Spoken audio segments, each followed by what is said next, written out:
ADMK BJP கூட்டணியோட அடுத்த கட்ட நகர்வா ஒரு சில முக்கியமான பிளான்ஸை அமித்ஷா அவர்களே நேரடியாக தமிழகத்தில் இம்ப்ளிமெண்ட் பண்ண சொல்லியிருக்காரு. இந்த காரணத்துக்காக தான் பிஜேபி ஏடிஎம்கே உடனான கூட்டணியை ஒரு வருஷத்துக்கு முன்னாடியே ஃபைனலைஸ் பண்ணியிருக்காங்க. அமித்ஷாவை பொறுத்த வரைக்கும் தமிழகத்தில் வரக்கூடிய தேர்தலில் ஒரு 23 எம்எல்ஏ வரைக்கும் பிஜேபியை ஜெயிக்க வைக்கணும் அப்படின்ற முடிவில் ரொம்ப ஸ்ட்ராங்காக இருக்காராம். அதனால என்ன பண்ணியிருக்காருன்னா, முதல்ல எந்தெந்த தொகுதிகளில் பிஜேபிக்கான வெற்றி வாய்ப்பு அதிகமாக இருக்கு அப்படின்றத கணக்கெடுக்க சொல்லியிருக்காரு. அந்த லிஸ்ட் எடுத்ததுக்கு அப்புறம் ப்ராப்பர் அந்த இடத்துல ஒர்க் பண்ணலாம். அது மட்டும் இல்லாம சீட் ஷேரிங்ல ஏடிஎம்கே கிட்ட நிறைய சீட்டு கேட்டு வாங்குறத விட நம்ம எந்த தொகுதியில ஸ்ட்ராங்கா இருக்கோமோ அந்த தொகுதிக்கான சீட்ஸை மட்டும் கேட்டு வாங்கினா இன்னும் பெட்டரா இருக்கும். ஸோ வெற்றி வாய்ப்புக்கு அது ரொம்ப உதவியா இருக்கும் அப்படின்ற பாயிண்ட் ஆஃப் வியூல இருந்து முதல் கட்ட வேலைகளை ஆரம்பிச்சிருக்காங்க.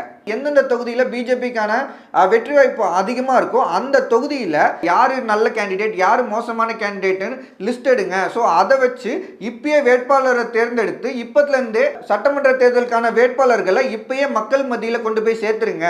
அவங்களோட முகங்களை பரிச்சயப்படுத்துங்க. அடுத்த கட்ட வேலைகளா இது மாதிரியான செயல் திட்டங்கள்ல ஈடுபட சொல்லி அமித்ஷா அவர்கள் கட்டளையிட்டு இருக்காரு.